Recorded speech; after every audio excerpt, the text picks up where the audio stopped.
everyone, welcome back to the Man's Kitchen. It's me, your host, James the Food Man, and today, obviously sitting on this side of the table and with a title that says Knife Unboxing. Clearly, we're not cooking anything today. We are unboxing this beast. Look at the size of this. I'll let you know what this is, but first, you need to click the like button, you need to hit the subscribe button, and you can follow us on Instagram, Twitter, and Facebook. Now that that's out of the way, let's talk about Dalstrong again for a minute. This is a great Christmas gift I got from my wife here. So this is now my fourth set in the Dalstrong line, my fourth knife in that set.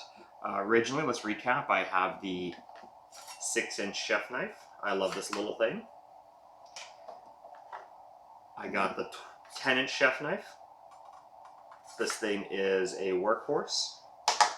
And last video I talked about the paring knife, and I did a little mini review on it. Still holding up fine, still love this thing. But what did we get today? Oh, for Christmas, my wife got me the Devastator, and it's devastatingly awesome. Let's open this up. Alright guys, this is the massive box for this knife. Look at it. I can probably go... It's the size of the knife and half a paring knife. It's crazy. Alright, now again, I've opened this up already. I've been playing with it. So this would just have a cellophane around it. And it still has that, that classic magnetic drawer or door opening here. Tells you what it is. This is the 12.5-inch Devastator butcher's knife. Gives you a picture of the Devastator and gives you a little breakdown on it. This thing weighs 1.5 pounds.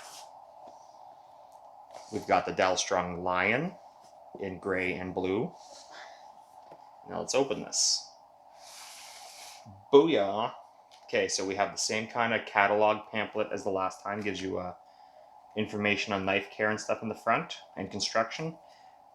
Then the back half is a little mini catalog. We've also got the same card to join their VIP. A cleaning cloth with the lion on it, and it opens up just like the other ones. So this is all the standard fare you get with all these knives.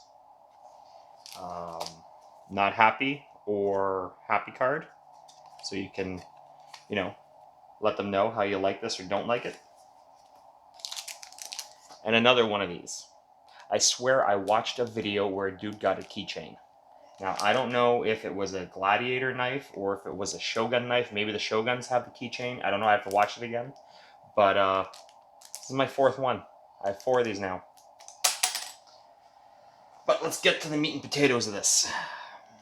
We've got right here nice hard plastic sheath. And it's got a pin here. So you can't just pull this out. You've got to remove the pin. And then, and only after you remove the pin, and you build a little anticipation for your YouTube audience, can you then slide this out. Look at this thing. It's crazy. I brought this to work, and I used it already a few times. And I've cut a strip loin with it and a tenderloin with it. And with the strip loin, once it broke through the fat on the top, it just dropped through the meat. This thing weighs 1.5 pounds. The thing you're going to notice with butcher knives, they're not as sharp as chef knives.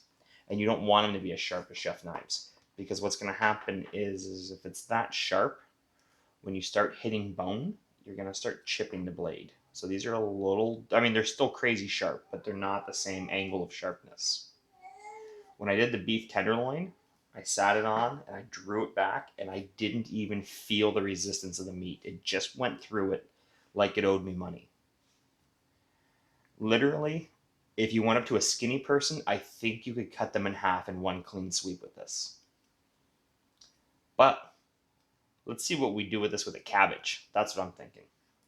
Because more practical applications for this, other than they recommend it for a butcher or a huntsman.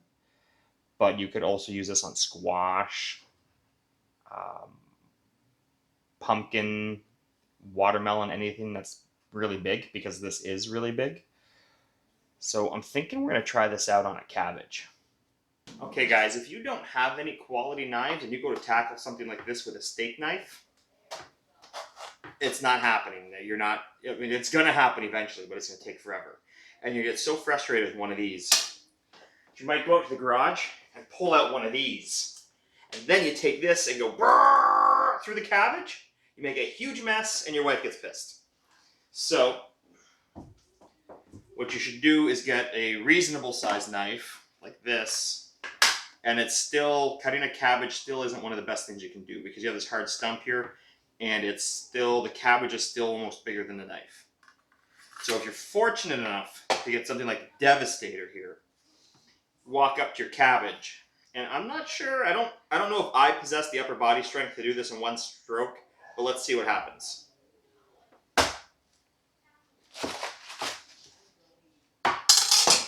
So I went 3/4 through this cabbage with one drop of the Devastator. This thing will devastate your cabbage, your watermelon, your squash, and your pumpkin, all in one clean sweep.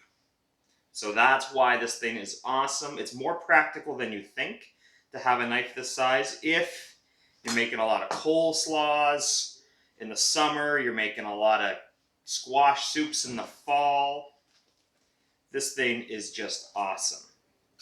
There's another thing I wanted to try with it. So let me clean up this mess and we'll come on right back.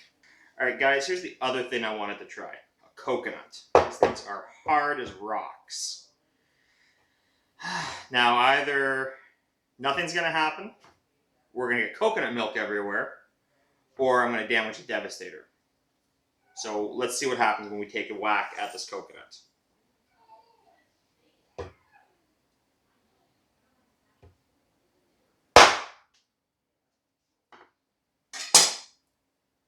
We put a halfway through crack in this thing. And we are now leaking the freshest coconut nectar everywhere.